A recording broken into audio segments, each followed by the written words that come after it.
Welcome to another tournament covered by CH Sports. I'm Scott Withers. I am here with tournament director for this event, the 2020 Resistance Discs Open, Mr. Jeff Korns. Jeff, how you doing tonight? Good, Scott. How you doing? I'm good. Ready to watch some disc golf at Camp Serene Park. It is just west of Eugene, Oregon. It's a course that I'd never been to before the Friday, I guess, before this tournament. So it's going to be cool to kind of see how it plays on video. We got a pretty killer card. You want to introduce everyone? Yeah, we've got yourself. We've got Chandler Fry, Dustin Keegan, and Andrew Nava. A lot of good representation from different manufacturer sponsors out here in the Pacific Northwest. This should be a good card to follow for round one. Yeah, we're going to move into hole one right away. 405 feet, and this gives you the false illusion that there's going to be some open shots on this course, but don't worry, it's just a couple holes. Pretty downhill. Andrew stepping up first. And, I mean, I guess the play is just to not throw it in the water on this hole and get yourself a putt.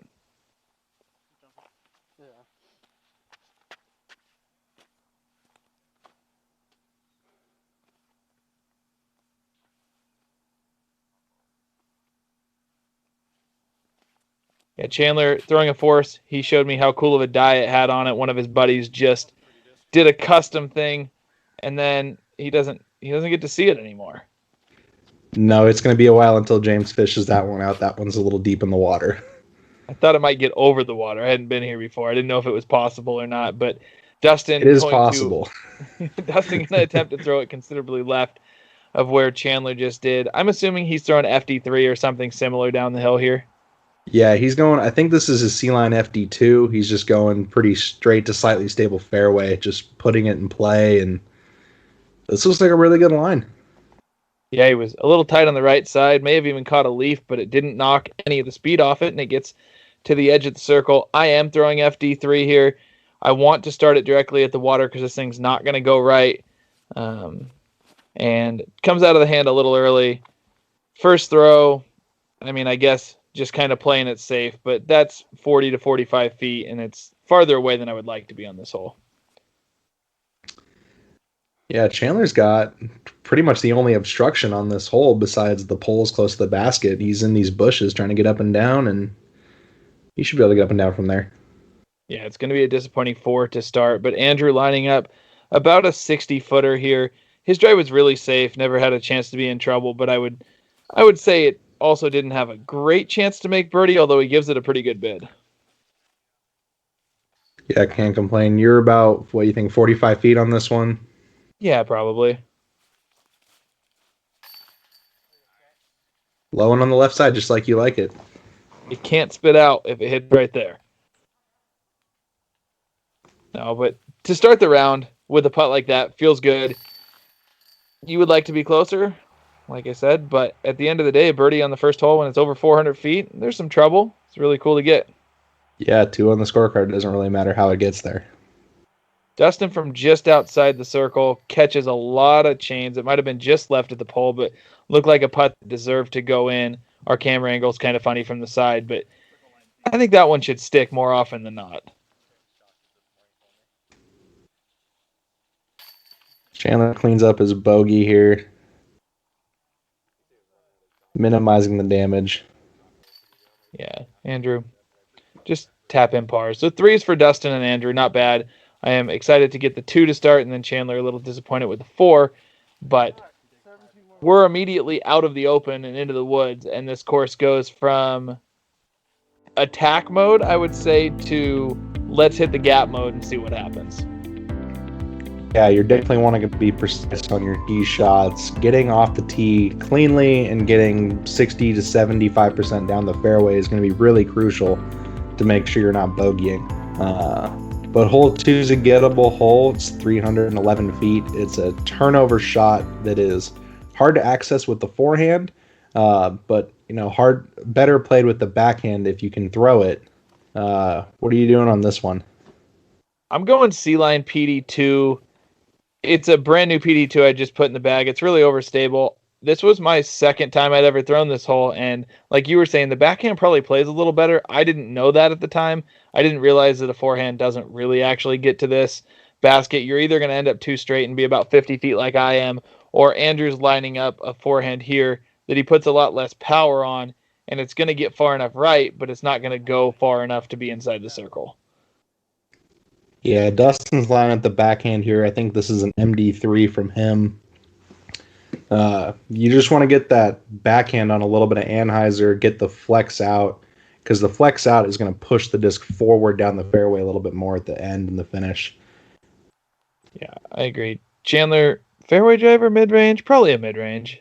Yeah, Big Z Comet from Chandler here. Okay, and the Comet's definitely a disc that can glide far enough right if he hits a gap. Looked like it was pretty good, maybe a little short, but it's going to have a putt. Yeah. And also to mention, Chandler is playing the course blind. He had work the afternoon before this, so he drove down late at night, and he's playing and seeing these holes a lot for the first time.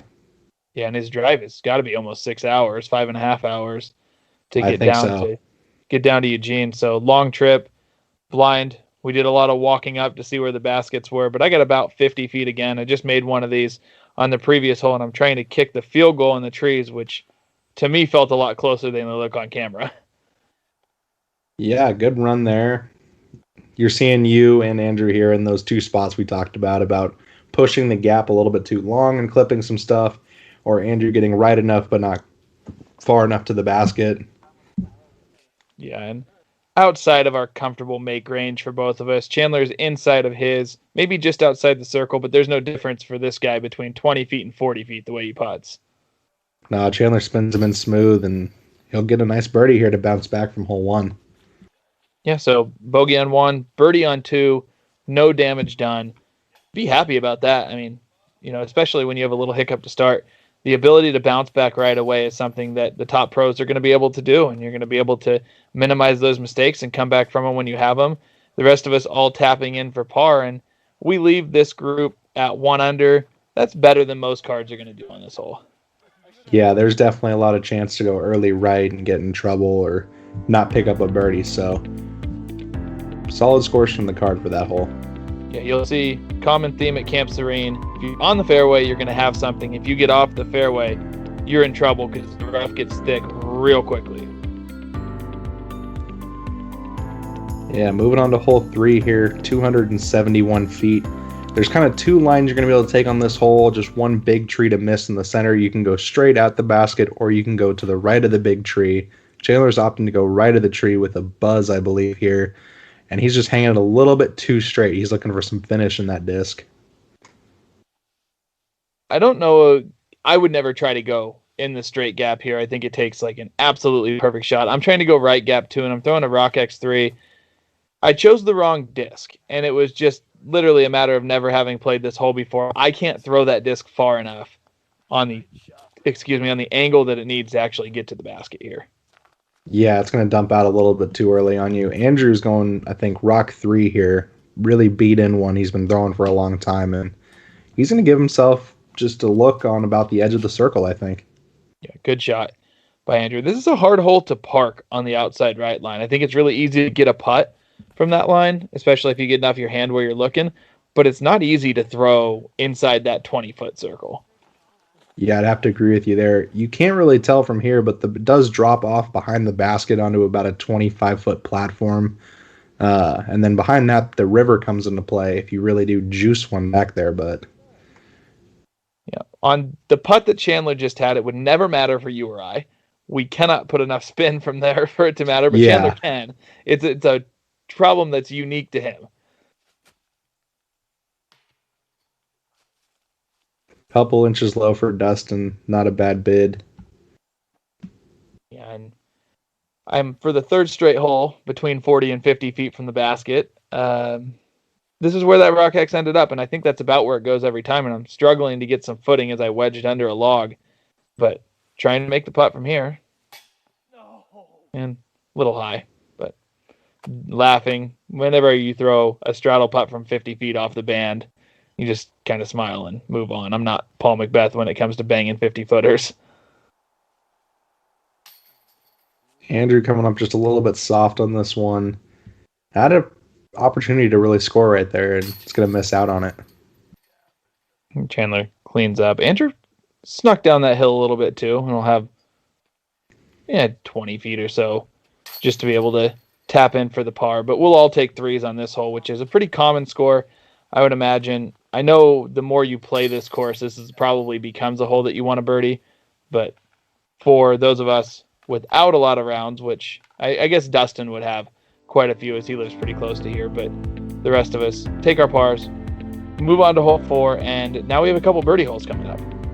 Yeah, there's a good little attackable scoring stretch here. Hole 4 is 239 feet. It might play a little bit longer than that. It kind of does go up a little bit of elevation, but another turnover hole. Chandler's going back to his Big Z Comet. Yeah, I think this hole definitely plays more than 240. We were talking about it before. James, the guy that is the caretaker and owner of the property, he moves baskets around a lot. So I think that this one probably got lengthened up for this tournament. I would guess it's more maybe in the 270 to 280 range because it does take a full backhand, like putter or soft mid-range throw to get it all the way back to the basket.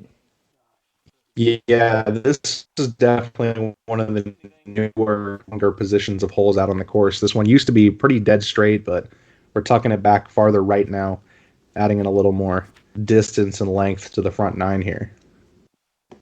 Andrew, turnover as well. Clean. Going to get down there kind of where Chandler went and have a putt, and Dustin's lining up sidearm, which I didn't like the angle for. He's a little better at getting that off his hand with some hyzer than I am and kind of standing it up. So it does work, and it definitely does play because it needs to go right. I like this shape of forcing the backhand ante into the gap a little more for my game. Yeah, I'm always kind of split on this whole what to throw, if it's the forehand or the backhand. Both can get you down in this area to give you a look. Oh, off the top. We, as a group, have been really close on some jump putts so far. Andrew on one. I've got a couple that have hit metal, not one in. Dustin there. But we got to get a couple to fall here. Yeah, Dustin's right now about, a couple inches off of being 3 or 4 down through the first 4 holes. Yep. Chandler, good putt, standing at 35 feet. Throws it right in the heart. Andrew's got just about the same look as Chandler.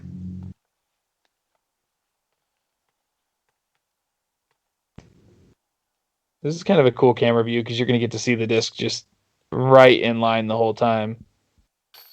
And the little baby amount of hyzer that he puts on it, but Andrew putt's pretty soft, so it gives that disc a little time to move left right at the end of its flight. Really good putt by both those guys, and then my drive got up to 15 feet or so. I actually pulled it a little more inside than I would have liked to, and it got, I'll say just a little lucky to get to where it did. I probably should have been at like 35 feet, and somehow I hit the only walking path and slid up about 20 feet. So take it, move on, birdie, gets me to 2 down. Chandler and Andrew 1, Dustin even, and we move into what's probably the easiest hole at Serene and the one that you can turn your brain off for just a second and just throw a straight shot. Yeah, we'll talk about the hole a little bit more in just a second. Kick it off to a sponsor real quick.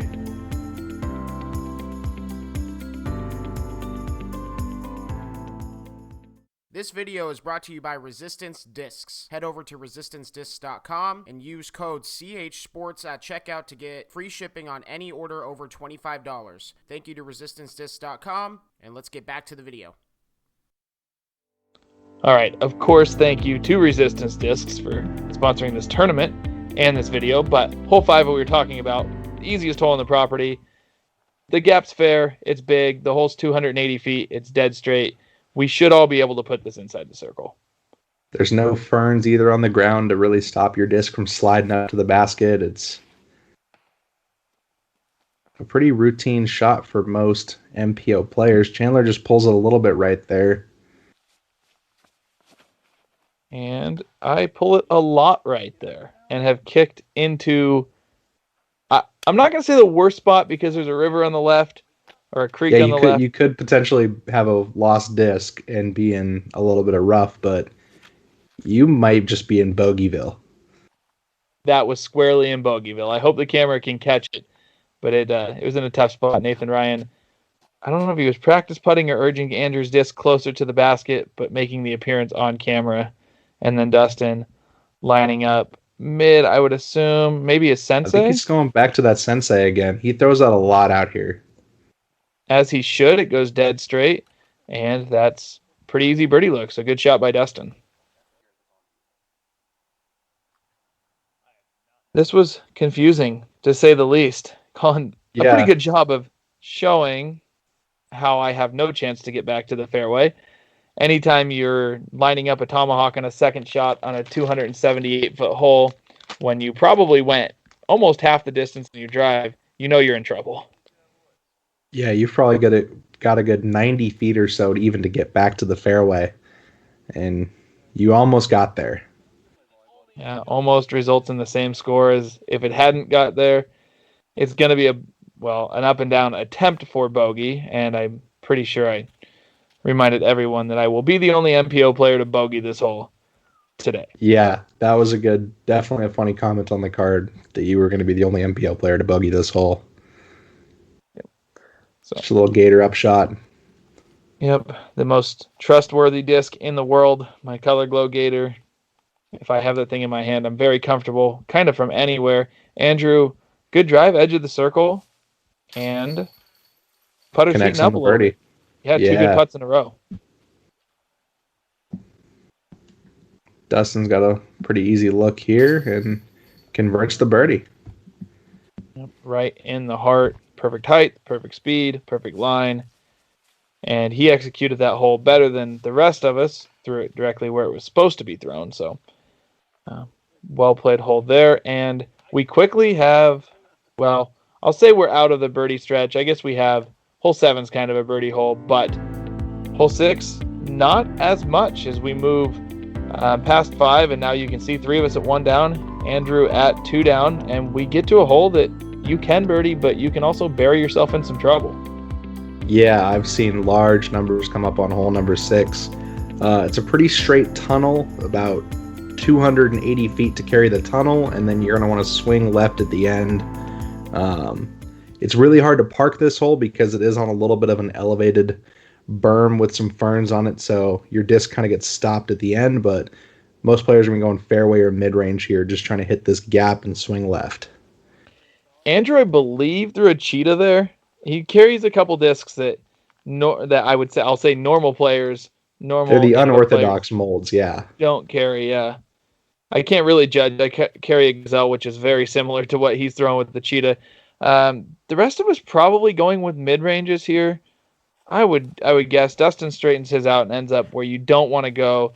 This basket's maybe 60 feet left of where you can see in the main gap here. So you want it moving through, but it's also got to be going left. Yeah, Chandler's going back to his buzz again, and it looks like a really good line, but just straightened out too much. Doesn't get that left swing at the end.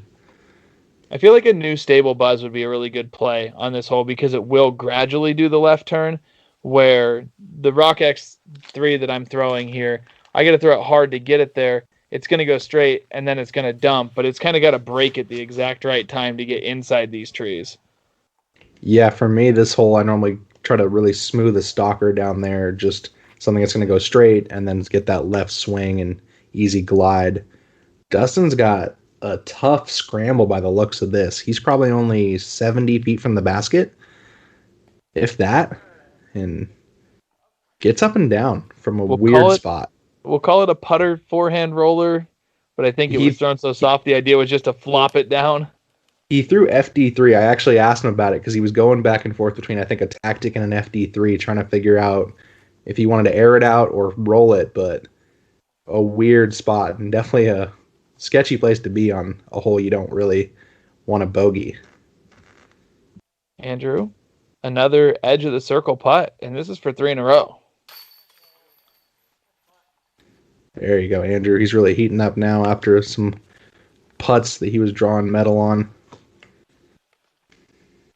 We talked about the rough out here. Is there something that you're more comfortable with than others when you do bury yourself? Do you like going to fairway driver? Do you like going to kind of that stable putter?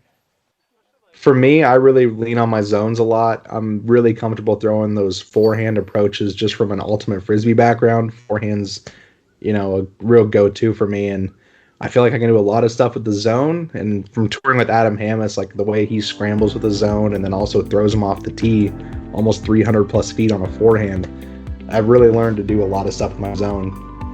Yeah, it makes sense. I'm all gator when it comes to forehand up shots and stuff out of the woods. Up to probably 240 feet as my gator is so overstable that it can't actually get to that 300-foot line. Maybe if you try to throw a backhand roller with it, but back on topic, hole 7, just short of 270 feet. This is a shot that looks harder on camera than it is. It's pretty straight. There's a couple trees you have to beat. The hardest thing about this hole is the basket. It's actually hanging from a tree, and James did a great job of getting a basket hanging so it's elevated, but it doesn't really swing when people putt into it, so it's kind of a cool addition to the course.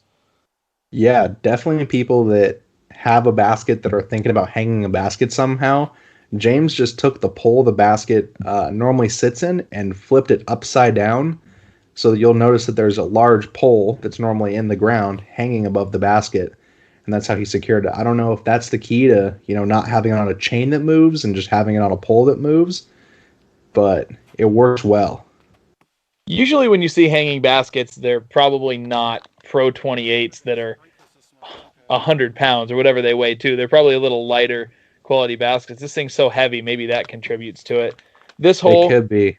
You just got to be straight, and then you got to do something better than throwing it straight into the ferns, which is what I just did. And this doesn't get you a birdie putt, and it actually puts you in that place where you're going to try to run it every time, and you're not going to make it very often. And then every single time when you land like that, you're going to roll out to a spot where you have to make a little comebacker. Yeah, you couldn't really tell that much, but maybe looking at your bag there, you were on a little fern mountain there, jump button from on top of something, 4 feet above the normal fairway almost. Dustin, again, just off the mark. I guess I didn't roll out too far. I'll take that 15-footer and be able to clean it up to make par. But now I feel like I've missed a lot of really good opportunities. I'd only played this course one time before, but I knew there was some scoring section in here.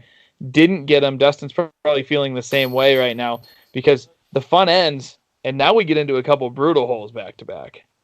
Yeah, hole 8 and 9, as you'll see, are definitely probably some of the higher holes averaging to par.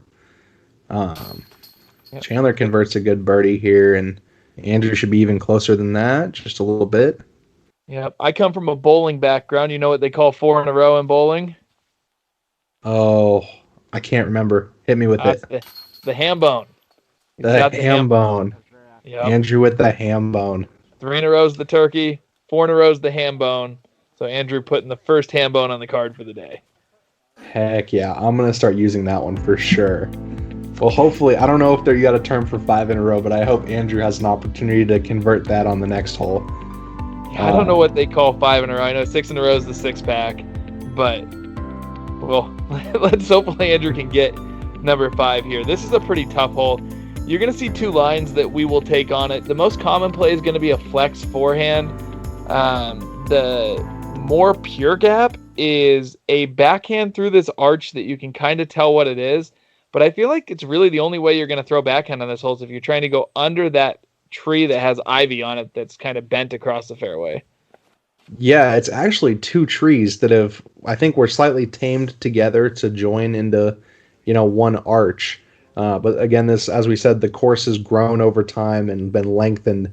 This is a hole that at one point in time was a lot shorter and actually used to be Mando through the arch, but it was only about 250 feet.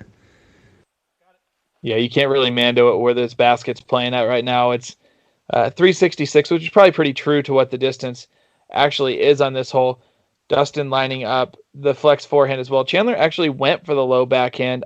I don't know if I could get a disc to get to the basket on that. I feel like it would always be too low, but the perfect shot with kind of a hyzer flip up, Chandler might be able to do it. Dustin looks like he's got too much angle on that forehand and takes a kick to the right, and he's going to still have a couple 100 feet left to maneuver of this fairway. Yeah, you're debating here between 2 PD2s, if I'm correct. Yeah, it's just, which one's going to treat me well that day. They probably fly exactly the same, but in my mind, I'm like, this one feels better. This one feels better. I'm going to go to the old S-Line PD2 that's been in my bag for a long time, kind of now is in and out of the bag, but it's stable enough that if I put it on an Anheuser angle forehand, it should be able to fight back for me. And you hit the initial gap with a pretty solid angle. You should be, down the fairway. Maybe not as close as you'd like by the looks of it, but Yeah, it wasn't. hitting I the don't know. initial gap solid. My expression of being 1 down through 7 is showing at Camp Serene right now by that. You got to pull the hat over the eyes and take a deep breath sometimes. What a shot by Chandler. He's so good at that putter up shot. That was buttery. I would love to learn how to throw as good of a backhand approach as he does. I know it hasn't died off, but I remember when he was with Latitude years ago, he would take pures and just throw them like 2 miles in the air, and then they'd pan Annie the whole way. And shots that we were all throwing huge forehands on, he's just taking his like cheapest pure that he has in his bag and throwing incredible shots with it. And I know he's doing that with Discraft stuff now too. Yeah, he's just got a beat up Challenger that he just floats up there and plays the glide off the disc very well. Yeah, his spin and angle control are really good. Dustin in trouble, like we said. I think this is his 3rd shot here. Yeah, he's going tactic, I think, on his approach. He might be trying to give this enough height to, maybe float at the basket, and he's got great touch on these little forehand approach chip shots. Yeah, the soft tactic seems to be a real good addition to that Discmania line. They were definitely needing something that was very forehand friendly for upshots for players, and they seem to do a good job with the short range ones with that soft tactic that they've got. Andrew has a putt. I mean, a spin. Yeah, kind of an outside look.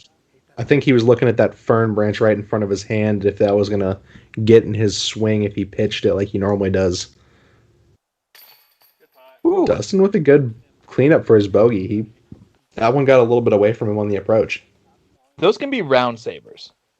Absolutely. Sometimes more important than a birdie putt is hitting that par or even bogey putt when it feels like the wheels are about to come off and all of a sudden you put yourself at 30 or 35 feet and you've got a grinded out putt to save bogey on a course that we imagine is going to score pretty low. Andrew's making it look that way right now. But yeah, he probably can't afford doubles out here, so great putt by Dustin to just stay in position, save it, ease it even, still have a lot of holes to make a move. Hole 9 here, we're going to get into our first par 4 on the course, only at 485 feet, so a little shorter than your traditional par 4, but very technical par 4. I think most players are not going to go much faster than a fairway driver off the tee here. Just trying to hit this gap.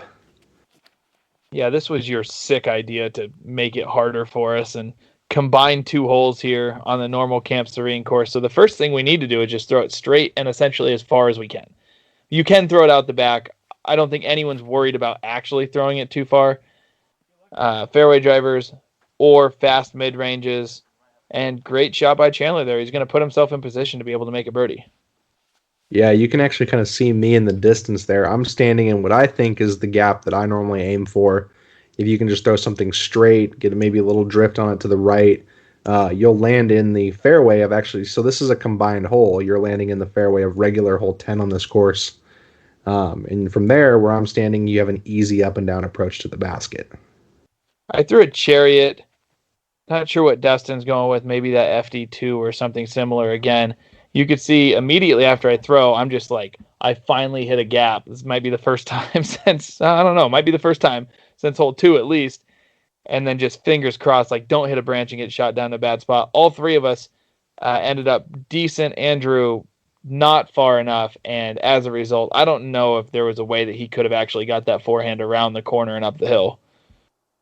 Yeah, he gave his best effort I think he possibly could. Dustin is trying to throw a little bit of a flex forehand. I think he's going FD3 here. Yeah, not great. He's not far from Chandler and I. We both have semi-open looks. Not easy looks, but ones that we can manufacture. He was in a much tougher spot. Yeah, I'm not sure if he didn't see that little dangly branch above him that he clipped before he hit the tree. I don't know if that affected his shot, but Chandler is really getting on this with some angle and English to get it up and around the corner. Well, that's his Z Extreme. He's the only person in the field carrying that disc, almost guarantee it. And then I'm going equally as overstable. So if there's any questions about how stable my Color Glow Gator is, that should answer those.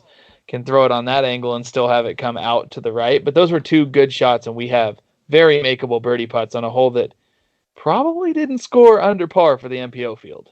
No, even though it is a shorter par four, this one can definitely score over just because, even as you guys saw, some of you were a little bit out of position. No one was even thinking about like pitching to an easy spot, laying up for a four, or even a long look. Everyone still wants to get aggressive on this hole, and it can be punishing if you hit something. Andrew real aggressive with that uphill putt, and then now has a pretty significant downhill comebacker and the first hiccup of the round. Really for him, like unnecessary 3-putt from that distance uphill. Yeah. He is going to be losing most likely 2 strokes to you and Chandler if you guys are going to be able to convert from here. And Chandler's in, you're closer, so he's Yeah, losing ground on that. what a shot on that Z Extreme by Chandler. I had a little better angle than he did, so mine was a semi-comfortable forehand, but for those two to go past the basket, it's kind of crazy on the angle that they had to be thrown on. Yeah, pretty nuts. I remember watching him line up the shot, and I thought he was going through a different gap, but he went on the outside gap with all that angle and flexed it up the hill and got up for his birdie look. Andrew tapping in a bogey, so it wraps up our front nine. As you can see, a little frustration, which is warranted after that, but things have all of a sudden tightened back up. I got to 2 under, Chandler and Andrew leading our group at 3, and then Dustin a little bit flat on that front 9. Had some opportunities kind of slip through, but he is at even. We haven't shot ourselves in or out of this yet. I know that Andrew's brother Lewis was like 5 or 6 under through this stretch, so he had a lead definitely to start the round. Yeah, one of the things we don't talk about in this tournament is there's no cell service out at Camp Serene, but Lewis Nava right now I know is at least 6 through 8 from catching up to his card, so people are putting out the fire rounds and they're getting off to a hot start. We'll see how it goes for the rest of the round 1. Hey guys, Colin here with CH Sports. I just wanted to give a huge shout out to my coverage sponsors. These videos would not be able to come to life without these people's help, so I really appreciate it. There's plans starting as low as $3 a month, and every single dollar helps grow the channel. If you would like to see your name or business listed in the credits of every single one of my videos, please head over to patreon.com/chsports.